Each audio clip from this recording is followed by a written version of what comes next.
नमस्कार बच्चों। आज हम एनसीईआरटी की कक्षा 6 की पाठ्य पुस्तक रुचिरा भाग 1 में पाठ पंचमः पाठ और इस पाठ का नाम है वृक्षाः।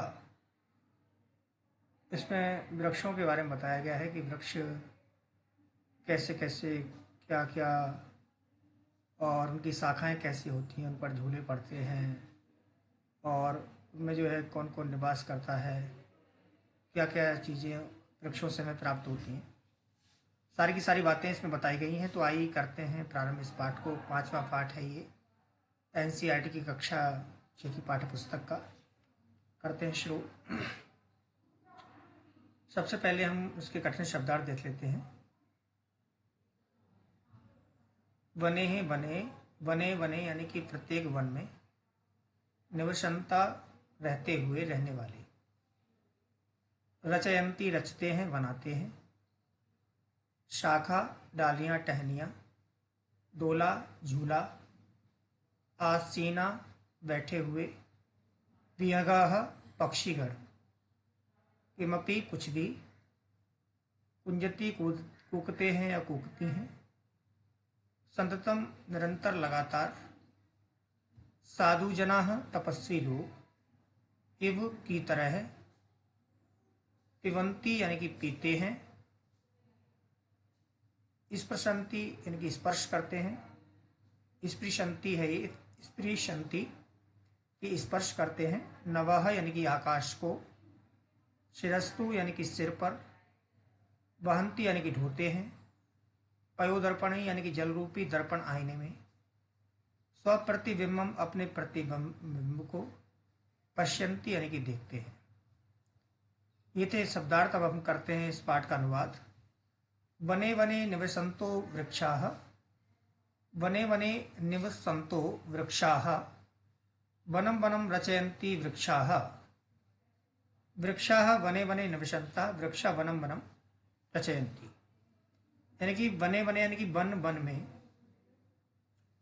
निवसंतो वृक्षा यानी कि जो वृक्ष हैं वो निवास करते हैं, निवसंतो यानी कि निवास करते हैं, वृक्षा यानी कि वृक्ष, बहुत सारे वृक्ष, यानी कि वृक्षा वने वने निवसंता, वृक्ष जो पेड़ होते हैं वो प्रत्येक वन में निवास करते हैं, वृक्षाः वनम वनम रचयन्ति, वे जो वृक्ष होते हैं वे प्रत्येक वन की रचना करते हैं। यानी कि जो वृक्षों से जो है वो मिलकर के वन बनता है। और बहुत घने घने जो वन होते हैं वो वृक्ष जब समूह में होते हैं, बहुत सारे जब वृक्ष होते हैं तो उसको हम क्या कहते हैं? वन। तो हम आगे चलते हैं। शाखा दोला सीना विहगाः, ते किमपि कूजन्ति वृक्षाः, तई किमपि कूजन्ति वृक्षाः। और इसका अन्वय क्या आधार पर एक बार अर्थ देखेंगे हम। विहगा यानी कि विहगा जो होते हैं वो उससे कहते हैं पक्षी। शाखा दोला सीना यानी कि संति, शाखा दोला सीना यानी कि जो शाखा दोला सीना यानी कि जो वृक्षों की शाखाएं होती हैं उन पर क्या है? दोला सीना यानी कि जो झूले जो है वो पड़ते हैं। जो यानी कि ऐसा लगता है कि जैसे जो पंछी हैं वो पेड़ों की जो शाखाएं हैं और शाखाओं रूपी जो झूले हैं उन पर जो है कौन है? जो पक्षी है वो बैठे हुए हैं। वृक्षाः यानी कि जो पेड़ हैं, तहि किमपि कूजन्ति, और ऐसा लगता है कि जो जो वृक्ष हैं उन पंक्षियों के माध्यम से कुछ कहना चाह रहे हैं। वृक्षा तय किमपि कूजन्ति यानी कि तय यानी कि वे, किमपि यानी कि कुछ, कूजन्ति यानी कि चहक रहे हैं यानी कि कुछ कह रहे हैं। कूजन्ति का मतलब होता है कि कुंजन कुंजन करना या चहकना या कहना। तय यानी कि वे सब, वृक्षा यानी कि वृक्ष, वृक्ष यानी कि उनके सहारे से जो है, उनके माध्यम से जो है, पक्षियों के माध्यम से वृक्ष जो है वो कुछ कहना चाह रहे हैं, ऐसा लग रहा है। ऐसा लगता है कि जैसे जो वृक्ष होते हैं वो पेड़ों की शाखाओं पर बैठे हुए हैं और पेड़ों की शाखाओं पर बैठ कर कुछ कहना चाह रहे हैं पेड़। आगे चलते हैं। पिबन्ति पवनम जलम संततम, साधु जनैव सर्वै वृक्षाः। वृक्षा संततम पवनम जलम च पिबन्ति। वृक्ष जो है वो संततम यानी कि निरंतर, पवनम यानी कि वायु को यानी कि हवा को, जलम यानी कि जल को, पिबन्ति यानी कि पीते हैं। जो वृक्ष हैं वो जल और पानी को पीते हैं। सर्वै वृक्षा साधु जनाय संति। और सभी वृक्ष जो है वो साधु लोगों के समान है, यानी कि साधु लोगों के समान ही जो है वृक्ष जो है वो जल और पानी पी करके जीवित रहते हैं या अपना जीवन यापन करते हैं, ऐसा हम कह सकते हैं। इसका अर्थ देख रहे हैं, पिबन्ति यानी कि पीते हैं, पवनम यानी कि वायु को, जलम यानी कि जल को, संततम यानी कि निरंतर, साधु जना यानी कि साधु लोगों के यानी कि समान, सर्वे यानी कि सभी, वृक्षा यानी कि वृक्ष। आगे चलते हैं। सप्रशंति पादैहि पातालम च। स्पृशन्ति पादैहि पातालम च। नभः शिरस्सु वहन्ति वृक्षाः। वृक्षाः पादैहि पातालम स्पृशन्ति, शिरस्सु च नभः वहन्ति। स्पृशन्ति यानी कि स्पर्श करते हैं, पादैहि यानी कि जो उनके पैरों से, पातालम यानी कि पाताल को, नभः चा यानी कि और, नभः यानी कि आकाश को, शिरस्तु यानी कि सिर से, वहंती यानी कि वहन करते हैं, वृक्षा यानी कि वृक्ष। इसका अन्वय के आधार पर हम एक बार देख लेते हैं। वृक्षा यानी कि वृक्ष, पादही यानी कि पैरों के द्वारा, यानी कि पैरों यानी कि उनकी जड़ें होती हैं, उनको हम पैर कहते हैं। पातालम स्पृशंती यानी कि पाताल को छूते हैं। शिरस्सु यानी कि अपने सिर, चा यानी कि और, शिरस्सु यानी कि अपने सिर पर, नभः वहंती यानी कि आकाश को ढोते हैं या वहन करते हैं, उसका वहन करते हैं या ढोते हैं। या इसका कह सकते हैं कि जो अर्थात पेड़ की जो जड़ें होती हैं वो क्या करती हैं, वो बहुत गहरी होती हैं और ऐसा लगता है कि वो पाताल को छू रही हैं, और वो इतने ऊंचे होते हैं कि ऐसा लगता है कि वो आकाश को अपने सिर पर धारण किए हुए हैं। अब आगे वाला श्लोक देखते हैं। पयोदर्पणी स्वप्रतिबिंबम कौतुकेन स्पृशन्ति वृक्षाः। पयोदर्पणी यानी कि जो पयो कहते हैं जल के लिए, दर्पण यानी कि शीशा होता है, दर्पण कह सकते हैं। जल रूपी दर्पण में सप्तमी विभक्ति है इसमें। स्वप्रतिबिंब यानी कि अपने प्रतिबिंब को, कौतुकेन यानी कि आश्चर्यपूर्वक, पश्यन्ति यानी कि देखते हैं, वृक्षा यानी कि वृक्ष। अब इसका अन्वय के आधार पर एक बार हमारा देख लेते हैं। वृक्षा पयोदर्पणी स्वप्रतिबिंब कौतुकेन पश्यन्ति, यानी कि जो वृक्ष हैं वो जल रूपी दर्पण में, पयोदर्पण यानी जल रूपी दर्पण में, स्वप्रतिबिंब यानी कि अपने प्रतिबिंब को, यानी कि जो अपनी छाया को, कौतुकेन यानी कि कौतुकेन यहाँ पर हो गया है तो इसको कौतुकेन करना है। कौतुकेन यानी कि आश्चर्य से, पश्यन्ति यानी कि देखते हैं, क्योंकि बहुत ही आश्चर्यजनक स्थिति से जो वो वृक्ष होते हैं वो देखते हैं। प्रसार्य स्वक्षाय संस्तरणम, प्रसार्य स्वक्षाय संस्तरणम कुर्वन्ति सत्कारम वृक्षा। प्रसार यानी कि फैला करके, प्रसार का अर्थ होता है फैला करके। स्वच्छाया संस्तरणम, अब यहाँ पर ये देखना है आपको, स्वच्छाया संस्तरणम का मतलब ये होता है कि अपनी छाया, जो छाया रूपी जो बिस्तर को बिछा करके, यानी कि उसको फैला करके, अपनी जो छाया रूपी जो बिस्तर है उसको प्रसार यानी कि फैला करके या बिछा करके, कुर्वन्ति सत्कारम वृक्षा, यानी कि कुर्वन्ति यानी कि करते हैं, सत्कारम यानी कि सत्कार, वृक्षा यानी कि वृक्ष। जो वृक्ष होते हैं वो सभी का आदर सत्कार करते हैं। इसका अन्वय के आधार पर एक बार हम देख लेते हैं। वृक्षा यानी कि वृक्ष, स्वछाया संस्तरणम, यानी कि अपनी छाया रूपी बिस्तर को बिछा करके यानी कि फैला करके, सत्कारम कुर्वन्ति यानी कि सभी का सत्कार करते हैं। हम कह सकते हैं कि जैसे मान लीजिए कि जो पेड़ होते हैं वो, उनकी छाया रूपी इतनी छाया होती है कि ऐसा लगता है कि उन्होंने आपके लिए बिस्तर डाला हुआ है और सब जो है उसमें विश्राम के लिए सबको आमंत्रित करते हैं। तो ये था बच्चों इसका हिंदी अनुवाद। अब हम कर लेते हैं इस पाठ के अभ्यास प्रश्न। तो अभ्यास प्रश्न जो है वो पहला प्रश्न है, वचनानुसारम रिक्त स्थानानि पूरयत। वचन के अनुसार हमें जो है रिक्त स्थान पूरा करना है। जैसे कि इन्होंने उदाहरण भी दिया हुआ है, वनम बने बनानी, तो उसी तरह से जलम जले जलानी हो जाएगा। और प्रथमा द्वितीय विभक्ति में जो नपुंसक लिंग के जो शब्द रूप होते हैं उसमें इस तरह से रूप चलता है, बनम बने बनानी। उस तरह जलम भी नपुंसक लिंग ही है, तो जलम जले जलानी हो जाएगा। फिर है बिंबम, बिंबम कहते हैं शीशा के लिए, तो शीशा जो होता है उसका क्या है, बिंबम बिंबे बिंबानी। फिर है वृक्षम, वृक्षे वृक्षाणी, वृक्षम वृक्षे वृक्षाणी, उसकी तरह से पवनौ, सॉरी वृक्षम वृक्षे वृक्षाणी नहीं होगा, वृक्षम वृक्षो वृक्षाह होगा। हाँ, ये इन्होंने समझाया उसी तरह से हमें ही बनाना है। वृक्षम वृक्षो वृक्षाणी, तृतीय यहाँ पर द्वितीय भक्ति है।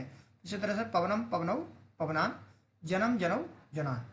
इस तरह से हमें इसका अर्थ रिक्त स्थान भरना है निर्देशानुसार, तो मैंने ये कर दिया है, आप लोग इसको समझ सकते हैं। फिर है कोष्ठकेषु प्रदत्त शब्देषु उपयुक्त विभक्तिम योजयित्वा रिक्त स्थानानि पूरयेत्। हमें क्या है कि जो कोष्ठक में जो है, ये कोष्ठक है, इसमें क्या है कि कुछ शब्द दिए हुए हैं, ये कोष्ठक में शब्द दिए हुए हैं, तो उसमें हमें क्या है उपयुक्त विभक्ति को जो है मिला करके रिक्त स्थान भरना है। विभक्ति मिला करके हमें क्या करना है, रिक्त स्थान भरना है। तो हम भरते हैं रिक्त स्थान, तो आइए देखते हैं। अहम, जैसे इन्होंने रोटिका दिया हुआ है, तो अहम रोटिकाम खादाम, तो यहाँ पर रोटिकाम में क्या है कि द्वितीय विभक्ति है, तो द्वितीय विभक्ति क्यों आई, क्योंकि हमेशा जो जो कर्म होता है उसमें द्वितीय विभक्ति आती है। उसी तरह से त्वम पिबसी, डैश है, यहाँ पर जल दिया हुआ तो उसका क्या हो जाएगा, जलम हो जाएगा, तो क्रम में द्वितीय होती है। उसी तरह से छात्रः पश्यति, खालिस्तान है तो यहाँ दूरदर्शन दिया हुआ है, तो दूरदर्शनम हो जाएगा यहाँ पर। उसी को बाद है कि वृक्षः पिबन्ति, पवन ब्रैकेट में है तो हम यहाँ पर क्या ले लेंगे, पवनम पिबन्ति। उसके बाद है ताह कथाम लिखन्ति, तो यहाँ पर कथा है तो कथाम हो जाएगा। उसके बाद है आवाम जंतुशालाम गच्छावा, हम सब जंतुशाला को जाते हैं। एक बार इसका हम सबका अर्थ देख लेते हैं। त्वम जलम पिबसि, तुम जल पीते हो। छात्र दूरदर्शनम पश्यति, छात्र दूरदर्शन देखते हैं, चल टीवी देखते हैं। उसके बाद है कि वृक्षः पवनम पिबन्ति, वृक्ष जो है वो वायु को पीते हैं। तह कथाम लिखन्ति, वे सब कथा लिखती हैं। फिर है आवाम जंतुशालाम गच्छावा, हम दोनों जंतुशाला को जाते हैं। उसके बाद नेक्स्ट क्वेश्चन है अधोलिखितेषु वाक्येषु कर्तृ पदानि चुनित। अब हमें क्या है, इसमें कर्ता पद चुनना है, जो कर्ता है उसको चुनना है। जैसे वृक्षा नवेशु शिरस्सु वहन्ति, वृक्ष जो है सिर पर आकाश को ढोते हैं या वहन करते हैं, आकाश का वहन करते हैं, उसमें कर्तृपद क्या है, तो यहाँ पर वृक्षा हो जाएगा, क्योंकि वृक्ष ही तो है कि जो अब ढोता कौन है, वृक्ष ढोते हैं, तो ढोने वाला कौन हो जाता है, कर्ता हो जाता है। कार्य करने वाला कौन होता है, कर्ता होता है। उसके बाद है विहगा वृक्षेषु कूजन्ति, जो पंक्षी हैं वो वृक्षों पर कुंजन करते हैं, तो यहाँ पर कर्ता पद क्या होगा, विहगा हो जाएगा। उसके बाद है पयोदर्पणे वृक्षा स्वप्रतिबंधम पश्यति, पश्यन्ति, वृक्षा हो जाएगा। कृषकः अन्नानि उत्पादयति, कृषकः हो जाएगा यहाँ पर। सरोवरे, यहाँ पर सरोवरे मत्स्य सन्ति, तो सरोवर में मत्स्य सन्ति यानी मछलियाँ हैं, यह मत्स्याः हो जाएगा, क्योंकि कर्तृपद यहाँ मत्स्या है, सरोवर नहीं है।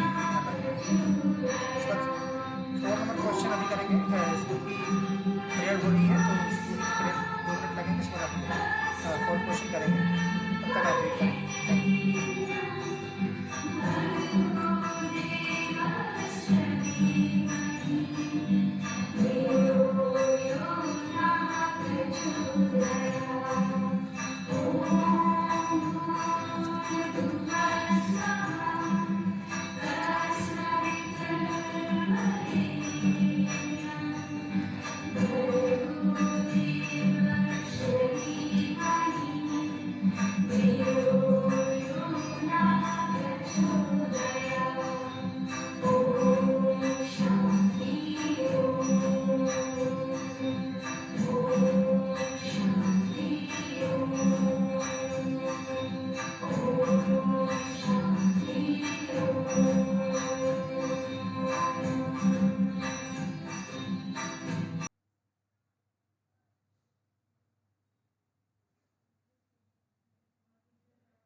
यस, फिर है क्वेश्चन नंबर 4। वृक्षा कई पाताल में स्पृशन्ति।